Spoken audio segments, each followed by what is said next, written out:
कभी बीजेपी के जिताऊ घोड़े रहे शत्रुघ्न सिन्हा अब उपचुनाव में पश्चिम बंगाल के आसनसोल से तृणमूल कांग्रेस के टिकट पर अपनी किस्मत आजमा रहे हैं।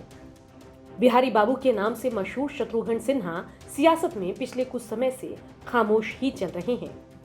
2019 के लोकसभा चुनाव में शत्रुघ्न सिन्हा पटना साहिब से कांग्रेस के टिकट पर चुनाव लड़ते तो हैं, लेकिन हार जाते हैं। उसके बाद कांग्रेस छोड़कर टीएमसी में शामिल होते हैं। इन सब के बीच बाबुल सुप्रियो के लोकसभा की सदस्यता से इस्तीफा देने की वजह से आसनसोल सीट खाली होती है और यहां से उपचुनाव का ऐलान होता है। तो ममता बनर्जी बिहार से सटे आसनसोल से बिहारी बाबू को उम्मीदवार बनाने का ऐलान कर देती है, जिसके बाद पूरे तामझाम के साथ शत्रुघ्न सिन्हा नामांकन के लिए आसनसोल पहुंचते हैं और कैमरे के सामने विक्ट्री का साइन दिखाकर जीत को लेकर आश्वस्त नजर आते हैं। बता दें कि बीजेपी ने आसनसोल सीट से अग्निमित्रा पॉल को उम्मीदवार बनाया है। चुनाव की वजह से बढ़ी सियासी सरगर्मी के बीच अग्निमित्रा बिहारी बाबू पर हमलावर नजर आई। স্বাগত জানাই।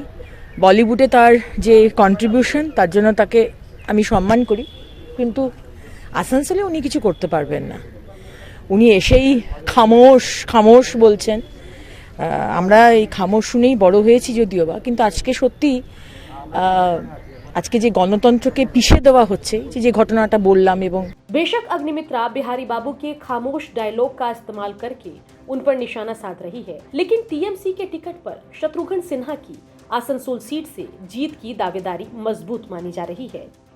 कोशिश टीएमसी के विरोधियों की ये है कि माहौल को स्थानीय वर्सेस बाहरी बनाकर बिहारी बाबू शत्रुघ्न सिन्हा की दावेदारी को कमजोर किया जाए। लेकिन इन सब के बीच शत्रुघ्न सिन्हा की पत्नी उनकी जीत का दावा करती हैं और शत्रुघ्न सिन्हा को बाहरी बताने वालों पर निशाना साधती हैं। खैर, स्वागत तो बहुत ही बढ़िया है और लोगों का प्यार इनके तरफ, मेरे हस्बैंड के तरफ जो दिख रहा है वो हमारी खुशकिस्मती है कि ऐसे सब लोग हमको प्यार कर रहे हैं और चाहते हैं कि हम आसनसोल में आए और भैया आके यहाँ के एमपी बन जाएं, ताकि पार्लियामेंट में जाके वो अपनी बातें रख सके आसनसोल के लिए। बस हम बहुत खुश हैं। तो ये जिस तरह का भीड़ देख रहे हैं, आप जीत को लेकर कितना निश्चित है? बिल्कुल निश्चित है, 100%। जिस तरह का विरोधी पार्टी आरोप लगा रही है कि बाहर से आए हैं, इसको लेकर क्या कहेंगे? देखिए, ये बात में तो कोई दम है ही नहीं, इसलिए कि ये भारत देश है, हम भारतवासी हैं, हम कहीं से भी जाके लड़ सकते हैं।